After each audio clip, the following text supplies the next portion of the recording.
क्या हुआ जब 130 सालों बाद सीहोर कुबेरेश्वर मंदिर के तहखाने खोले गए और अंदर जो प्रमाण प्राप्त हुए वो आपके भी रोंगटे खड़े कर देंगे। इस घटना की शुरुआत होती है विनोद सावित्री नाम के दो पति पत्नी से जो मध्य प्रदेश के भोपाल शहर में रहते हैं। एक दिन जब विनोद को पता चला कि सीहोर के को कुबेरेश्वर मंदिर में रुद्राक्ष का वितरण होने वाला है तो रुद्राक्ष प्राप्त करने की उनकी इच्छा जागृत हो गई। विनोद को लगने लगा कि अगर एक रुद्राक्ष किसी तरह से मिल गया तो उसकी जिंदगी पूरी तरह से पलट जाएगी। तो विनोद और सावित्री भोपाल से सीहोर के लिए रवाना हो गए। लेकिन सीहोर पहुंचने के बाद उन्होंने देखा कि सीहोर से लेकर काम्बेश्वर मंदिर के बीच बहुत ज्यादा ट्रैफिक जाम है, यानी गाड़ी के माध्यम से वहां तक पहुंचना असंभव था। तो उन दोनों ने पैदल चलने का निर्णय लिया और जैसे तैसे करके 5 घंटे बाद वे पैदल चलते चलते सीहोर के कुबेरेश्वर मंदिर पहुंचे।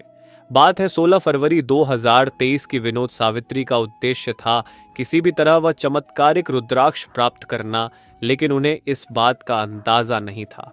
रुद्राक्ष प्राप्त करने उस दिन 11 लाख लोगों की भीड़ उमड़ गई थी और इतनी ज्यादा भीड़ के चलते व्यवस्था पूरी तरह से अस्त व्यस्त हो गई और रुद्राक्ष पाने की होड़ में उस स्थान पर लोगों की भगदड़ मच गई। भगदड़ इतनी खतरनाक थी कि एक महिला की उसी समय मृत्यु हो गई। विनोद और सावित्री भी पूरी तरह से भीड़ में बिछड़ चुके थे और वह भीड़ के साथ पता नहीं किस दिशा में आगे बढ़ते जा रहे थे। विनोद जी ने हमें बताया वह नज़ारा चौंकाने वाला था।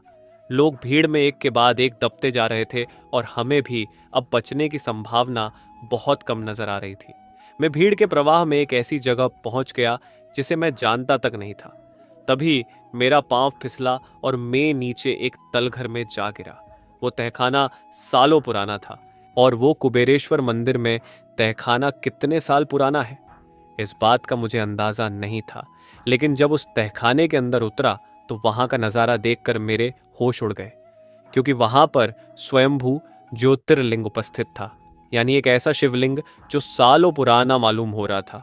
मैंने उस शिवलिंग के दर्शन किए और कुछ देर तक उसी तहखाने में बंद रहा ताकि भगदड़ शांत हो जाने के बाद मैं ऊपर आ सकूं।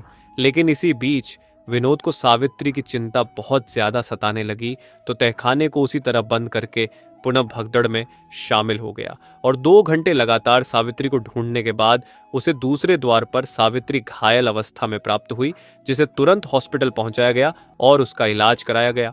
विनोद जी ने हमें बताया कि वहां पर व्यवस्था तो काफी ठीक ठाक थी, लेकिन 11 लाख की भीड़ उमड़ जाने के कारण हर कहीं जगह पर व्यवस्था बिगड़ सकती है।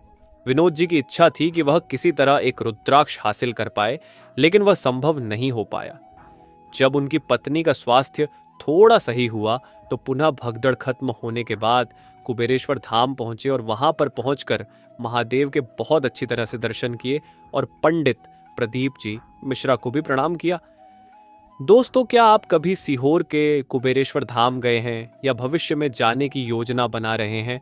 तो नीचे कमेंट बॉक्स में बताइएगा कि आप कब जाना पसंद करेंगे और रुद्राक्ष वितरण समारोह को लेकर आप क्या विचार रखते हैं, वह भी हमें नीचे कमेंट बॉक्स में जरूर बताइएगा।